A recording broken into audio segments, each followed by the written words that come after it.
예수님 감사합니다. 오늘 또 우리에게 세계 복음화를 위해서 예수님이 제자 삼으라고 모든 족속으로 제자 세우라고 하셨는데 그 예수님이 제자를 어떻게 훈련했는지를 우리가 이 시간 말씀으로 같이 합니다.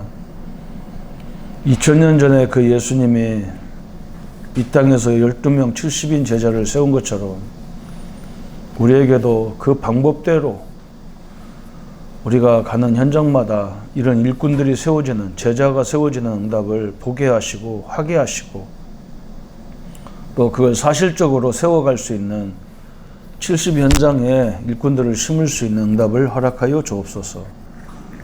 오늘도 하나님께서 말씀으로 주의 은혜와 역사들로 함께 하시기를 원하옵고 우리를 구원하신 주 예수님의 이름으로 기도합니다. 아멘. 오늘은 13과 예수님의 전도 계획 그랬어요. 선택. 그러니까 예수님 당시의 문화하고 지금 문화가 다르겠죠. 그죠? 예수님은 3년 이후에 이제 십자가에 죽으시고 부활하셔야 될 그런 막대한 사명을 갖고 있기 때문에 3년 6개월 정도의 사역을 시작하신 거죠. 그래서 제자를 먼저 선택을 한 거예요. 선택. 저는 이 방법을 어떻게 생각했냐면 이번에 우리가 장로님 장례식을 하면서 내가 최준수한테 뭐라 했냐면 대학생들을 좀 불러라 그랬어요. 그래서 대학생들이 왔단 말이에요. 그죠? 그런 거예요. 어떤 훈련이나 어떤 행사가 있을 때 여러분이 그 사역자는 선택을 해야 돼요. 이 방학 때는 얼마나 좋습니까? 중고등학생들한테도 누구 좀 너 좀 와라. 물론 뭐 심부름하고 같이 일할 수 있는 사람도 되지만 그런 사람들과 같이 하면서 일하면서 제자 훈련을 했다는 거죠. 이런 걸 다 활용을 못하니까 제자 훈련을 따로 시키려고 하니까 자꾸 힘든 거예요. 대부분 그렇게 하더라고요. 교회가 제자 훈련을 강의실에서 하려고 하니까 힘들어요. 그리고 제자도 아닌 사람 불러다 놓고 하니까 시간만 많이 낭비하는 거예요. 시간만.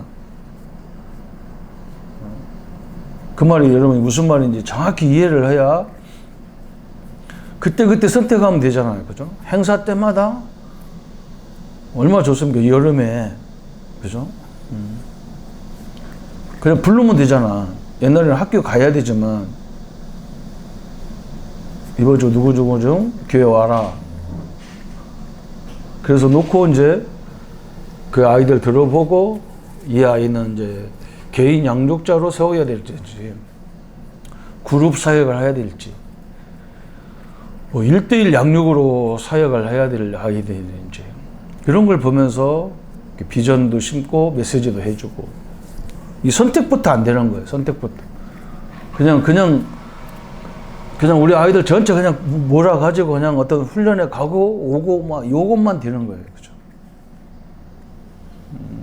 그게 제일 안타까운 거다. 예수님의 전도 방법을 우리가 수도 없이 강의도 하고 듣지만 이것을 어떻게 실행해야 될지를 사람들이 잘 모르는 거예요. 그래서 성경은 유일무이한 전도교과서이다. 그러므로 그리스도의 발자취를 더듬어가야 된다. 주님의 계획은 분명하셨다. 태초부터 만민에게 영광의 날과 승리할 것을 계획하시고 한순간도 그의 목표를 잊으신 적이 없었다. 그래서 주님이 쓰신 방법을 관찰하는 것이 중요하다. 그래서 예수님의 방법은 이제 선택을 해서 뭐 이렇게 3년 같이 다녔잖아요. 근데 우리는 뭐 예수님의 그 선택 방법 거기 교재에 보면 첫 번째 선택된 제자들과 늘 동거 같이 살았어요. 근데 우리는 같이 살 수 없잖아요. 그죠? 요즘에는 뭐 같이 살 수 있는 분위기가 아니잖아요. 그죠? 그리고 어떻게 했을까요? 우리는 어떻게 해야 되느냐? 이걸 찾아내야 되죠. 그냥 이렇게 훈련해서 하루같이 이틀같이 같이 다니면서 이렇게 하는 거. 그는 모범을 보여줬단 말이에요. 교육보다도 가서 전도하는 것도 보여주고 기도하는 것도 보여주고 또 우리 후대들이 봐야 될 현장 이런 것도 같이 보여주는 거예요. 그 다음에 순종의 원리. 순종하려면 뭘 발견해야 되냐면 내가 여기다 순종할 가치를 발견해야 되잖아요. 내 하나밖에 없는 이 한 번밖에 없는 인생을 어디다 투자해야 되느냐 이걸 발견해야 되죠. 그 가치를 발견하지 않았는데 순종하라고 하면 순종이 안 되죠. 그 다음에 대임. 예수님이 우리를, 이게 원래 전도는 하나님의 사업이에요. 그래서 하나님이 쓰시는 일꾼 자꾸 얘기하는 거예요. 삼성에서 하는 사업에 필요한 일꾼들을 찾는 거잖아요. 기업에서. 아무 일꾼이 나와서 일할 수 있는 게 아니잖아요. 하나님의 사업인데 하나님이 누구를 들어서 이걸 하려고 하느냐는 거죠. 그래서 그 대임을 맡겨요, 하나님이. 그 다음에 부녀. 부녀는 예수님이 하나님 우편에 계시면서 지금 우리와 함께. 이게 신학 엄청난 기독교의 비밀이잖아요. 점검. 예수님은 여러분이 이번 훈련 갔다 오면서 점검을 했는지 모르겠지만 아이들이 어떻게 은혜 받았고 은혜 못 받았다면 못 받은 이유가 뭐고 이런 걸 점검해 줘야 합니다. 현장 갔다 왔는데 뭐 영접이 하나도 안 됐다고 뭐 낙심하고 이런 사람 얼마나 많은지 몰라. 그 왜 낙심합니까? 구원주기를 작정자는 없었는데 어떻게 그럼 우리가 구원주기 작정을 좀 만들어란 말이에요? 점검을 해줘야 되죠. 또 재생산하도록 자기도 그런 일을 하도록 만들어준 게. 그래서 지금 8가지 예수님의 전도 전략이 나온 거예요. 그 중에 오늘 첫 번째가 선택이에요. 선택. 그래서 첫 번째 그의 생에 몇 명을 모집하지 않고 부르심으로 시작했다. 광고를 한 게 아니야. 모집한 게 아니야. 부르셨다고. 여기가 이제 키 포인트가 되는 거예요. 그리고 제자 훈련이 달랐단 말이에요. 예수님은 막 강의실에 모아놓고 사람들을 막 강의한 게 아니에요. 그 사람들 데리고 다니면서 사물을 보고 어떤 사건을 보고 예수님이 막 치유 역사 하시면서 그걸 다 보여주는 교육을 했다고. 그게 엄청난 교육이죠, 그게. 목표는, 두 번째 보니까 목표는 승천 이후 재림까지 그의 사업을 계속할 수 있는 사람을 부르셨다. 이것을 지속할 수 있는 사람을 부른 거예요. 그 요한 안드레를 베다니에서, 안드레를 통해서 베드로를, 빌립을 통해서 나다나엘을 예수님이 선택하고 이렇게 하신 거죠. 지속할 수 있는 사람을 불렀어요. 그럼 우리는 지속할 수 있는 사람을 어떻게 알 수 있느냐? 그런데 이런 게 있어요. 대학교에서 간사들을, 선교단체에서 간사들을 뽑을 때 쟤는 할 일이 없어가지고 빙등빙등 노는 애들을 간사로 세운 적이 한 번도 없어요. 공부를 너무너무 열심히 하는 거예요. 얘는 분명한 비전도 있어. 그리고 또 자기 동기들이나 후배들이 다 존경하는 애, 얘는. 그런 애들을 설득을 시키는 거예요. 근데 얘들이 뭐가 있냐면, 믿음도 좋고, 공부도 잘하고, 얘네들은 특징이 뭐냐면, 나는 열심히 돈 벌어서 교회를 돈으로 섬기겠다. 이런 애들이 많아요. 하나님이 돈이 없어서 돈을 필요로 하기 그런 건 아니잖아요.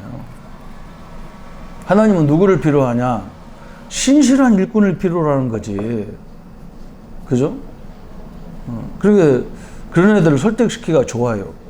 네가 하나님 앞에 헌금하는 것보다 이 생명을 살리는 게 중요하지 않냐. 그래서 그런 애들이 간사가 되니까 그 후배들이나 그 동료들이 얘를 도와요. 근데 늘 공부도 않고 노는 애들을 간사를 시켜놓으면 선배와 후배들이 뭐라고 생각하냐면 저 사람은 공부하기 싫어서 저걸 한다고 그렇게 한다고. 목회한다고, 간사한다고. 이러면 도와주지 않아요. 이 사람들, 거의 예수님의 12제자는 특징이 뭐냐면 뱃사람들이잖아요. 그러니까 늘 열심히 하던 사람들이에요. 이 사람도 어느 정도냐면 예수님이 십자가에 돌아가시니까, 죽으시니까 다 또 뱃일을 가잖아요. 그게 천직으로 하는 사람들이에요. 그래서 우리 현장에도 가보면 자기 일에 생을 걸고 그걸 막 천직으로 알고 하는 사람들이 있어. 그 사람들이 이 복음도 그렇게 초중하게 깨달으면 복음도 그렇게 하게 돼 있어요. 그런데 막 이것 조금 하다 저것 조금 하다 그러면요. 그 아까도 설명했죠. 우리 목사들이 제일 잘못하는 게 그거란 말이에요. 뭐든지 찔끔찔끔해요. 여기서 조금 배웠다가 저쪽 가서 조금 배웠다가 이 체질이 그렇게 돼 있단 말이에요.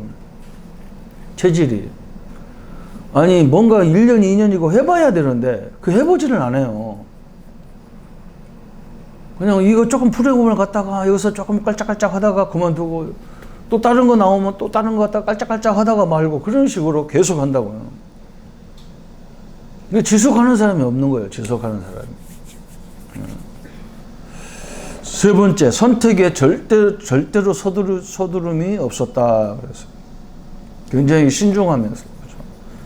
우리는 이제 같이 이렇게 예수님과 동거하면서 살 수 없으니까 행사 이런 걸 때 여기에 꼭 필요한 사람이 누군가, 여기 꼭 가야 될 사람이 누군가 이런 걸 미리 계획을 세워서 선택해야 되죠. 배우기를 열망하는 자를 부르셨다. 그래서 배우기를 열망하는 자. 처음에는 중심 인물이 될 것 같지가 않았어요. 이 사람들이. 그죠? 뱃사람들이 뭘 중심 인물이 됩니까? 탁월한 지위도 없었고 거룩한 직분도 없었고 부유한 자도 아니었다. 철학자도 아니었다. 대부분 사람들 갈릴리 주변, 갈릴리 호수 주변에 있는 사람들. 그냥 뱃일이나 해서 먹고 사는 사람들. 즉 기대하기 어려운 사람들이었다.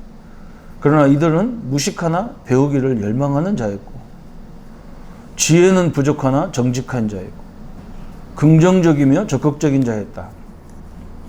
진실한 열망을 가진 자들이 이들이었다는 거죠.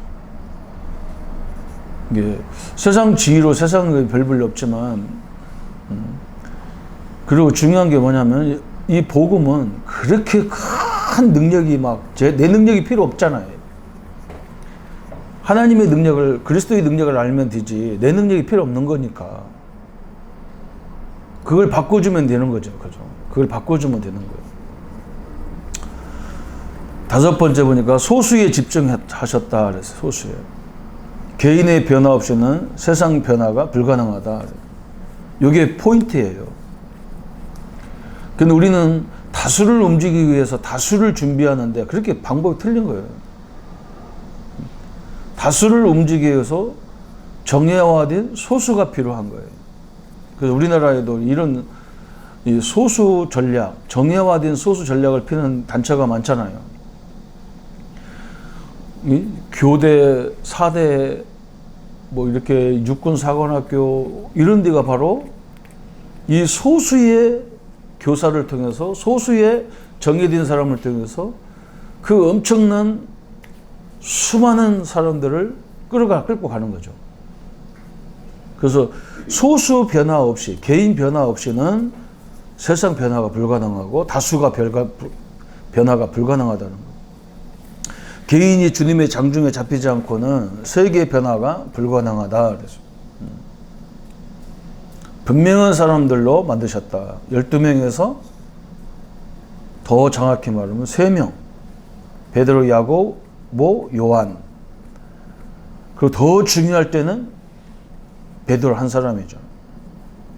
그래서 거기 쭉 나오잖아요. 그죠? 제자들을 가지고 다니다가 아주 중요할 때는 베드로, 야고보, 요한.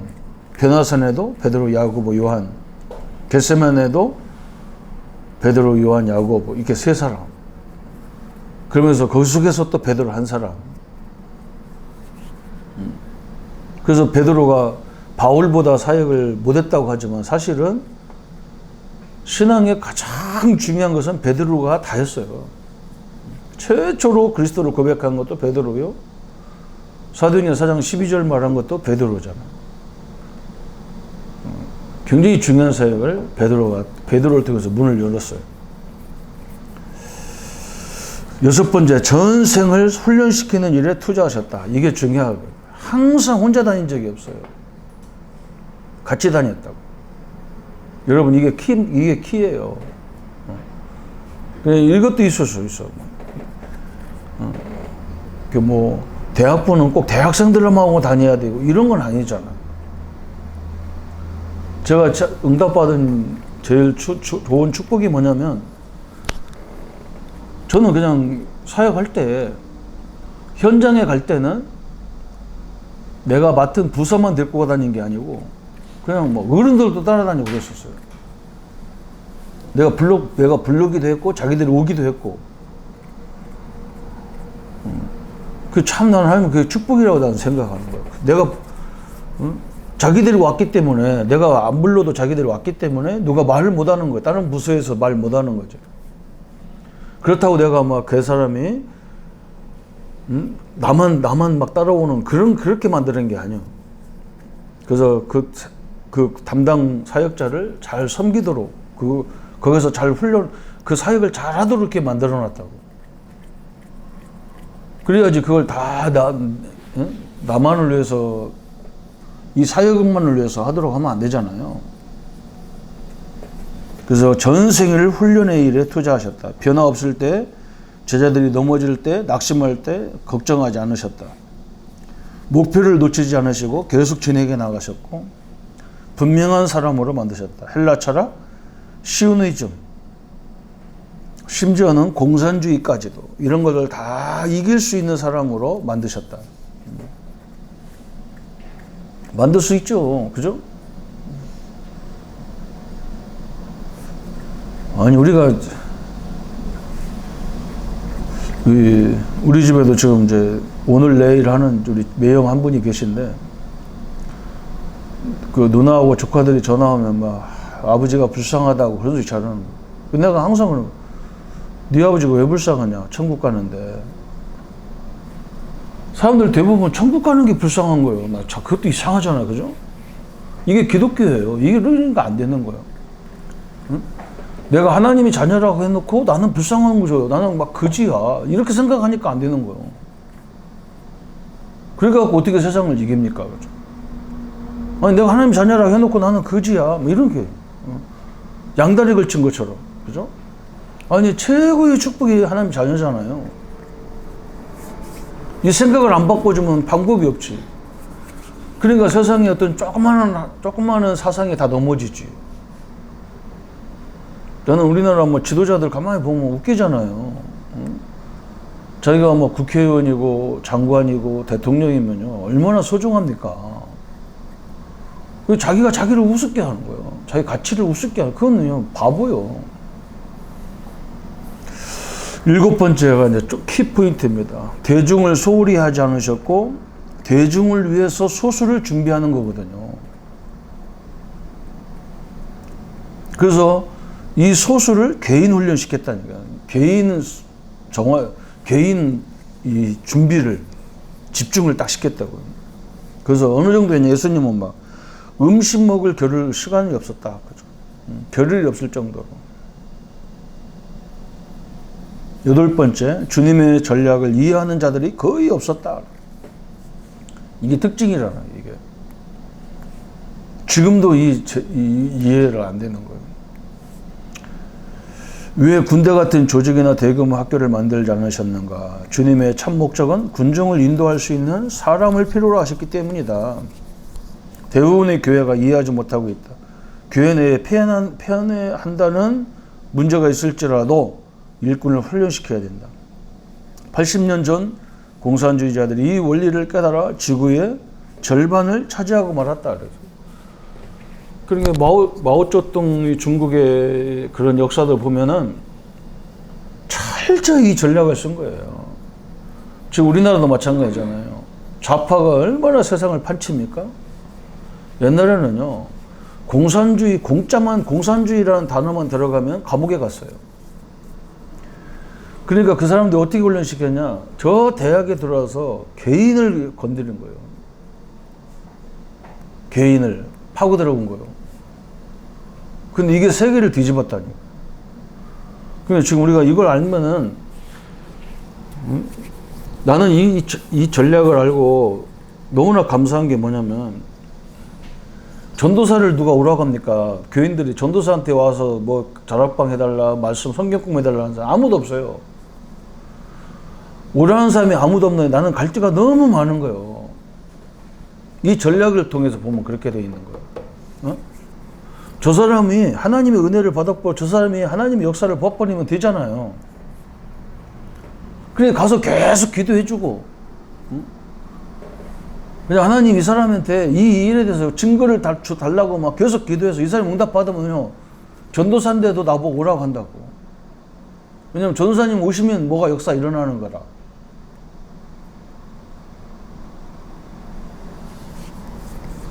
그래서 갈 데는 오라는 사람 없는데 나는 갈 데가 너무 많더라고.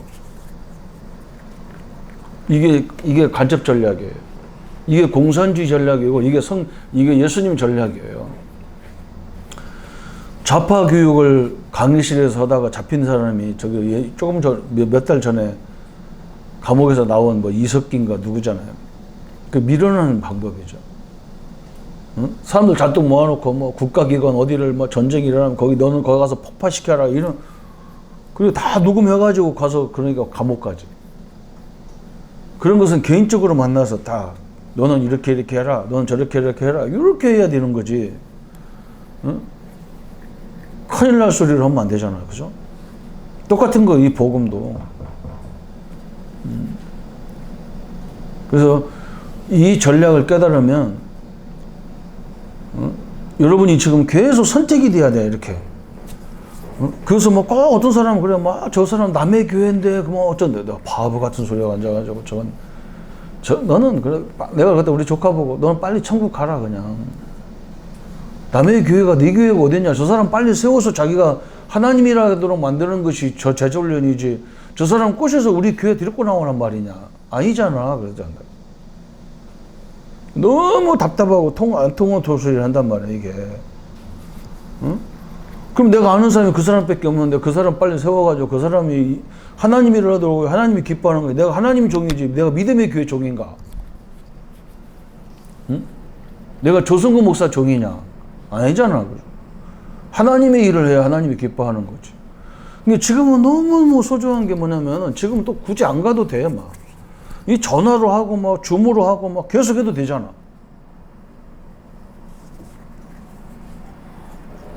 그러게 뭐 너무 답답한 소리를 하는 거야. 우리는 옛날에는 뭐 이 전화도 없고 아무것도 없으니까 가야 되지만 지금 가야 될 것도 없어. 응?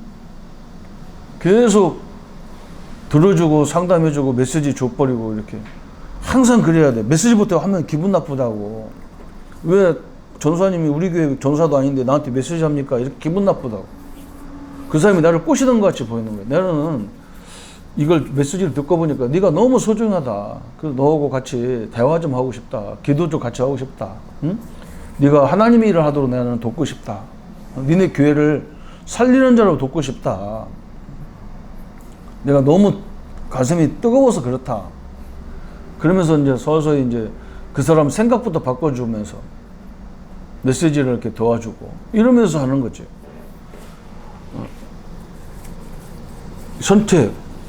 선택, 그죠? 너무 소중한 거예요. 선택. 항상 선택해야 돼.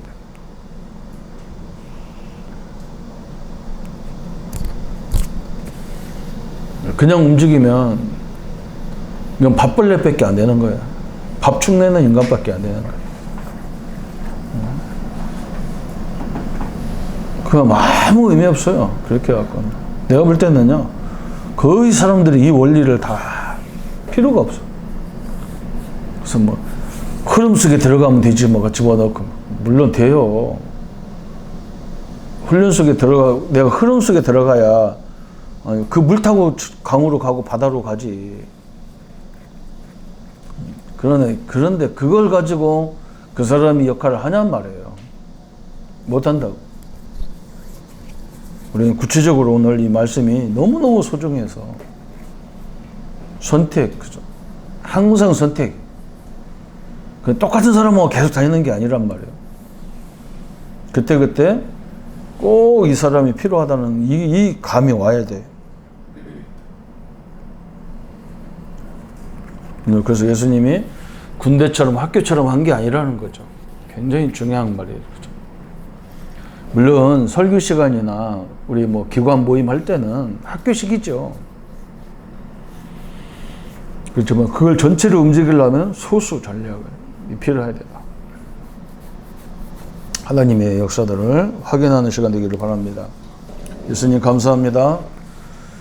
예수님의 방법 중에 모집한 것이 아니고 정확한 70인 선택했고 70인 속에서 12명을 선택했고 12명 속에서도 중요한 사역을 갈 때마다 베드로, 야고보, 야고보와 요한을 선택했습니다. 우리도 이 원리를 깨닫게 하시고 그래서 다수를 움직일 수 있는 소수에 집중할 수 있도록 하나님이 역사에 주옵소서. 예수님의 이름으로 기도합니다. 아멘.